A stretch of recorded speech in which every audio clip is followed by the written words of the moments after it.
Welcome to Toffee TV. It is the Everton News Daily. Vitaly Mykolenko is back in training with Everton's first team. The Ukrainian left-back has missed Everton's last two fixtures with illness, COVID. And he is back in full training and expected to make the trip to Southampton. He started in Frank Lampard's first game, the 4-1 victory over Brentford, but then missed the 3-1 defeat at Newcastle and Everton's 3-0 home win against Leeds at the weekend. He'll find it tough to get back in the side after John Joe Kenny's excellent performance at left-back last week, but it's good that we get as many players as fit as possible and give Frank Lampard and his staff the bigger pool to choose from. Obviously, Everton currently still without Abdoulaye Doucouré and Ben Godfrey. Yerry Mina's a longer-term one than those two. I imagine those two are still a couple of weeks away from fitness, but Mina looks like end of April, really, before that. Fabian Delph is also getting closer to fitness. We'll know more when Frank Lampard gives his pre-match press conference. I'm sure he'll update everybody on the fitness of the likes of Doucouré and Godfrey, but the sooner they're back, the better as well. But Mykolenko expected to be back in Everton's squad for the trip to St Mary's at the weekend. Everton today been linked with a move for Anderlecht left-back Sergio Gomez. The Spanish left-back, 21 years old.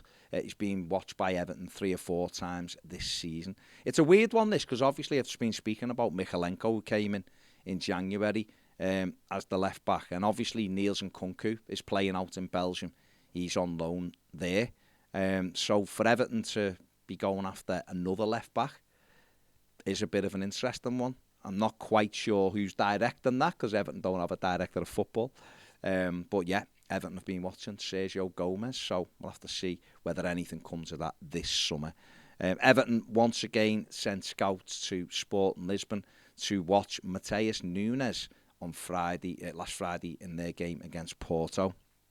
The Portuguese-Brazilian midfield player was linked heavily over the summer with a move to Everton. Lots of Portuguese outlets like O Jogo claiming that he was on Merseyside doing a medical and ready to sign. It never happened. He's been in good form again this season for Ruben Amorim's team, and Everton apparently picked up the interest again last week and went to watch him. He's a box-to-box midfield player, can travel well with the ball, quite quick. Will probably suit Frank Lampard's style of play, but just right now Everton keeping tabs on him. So again, another one to watch for the summer.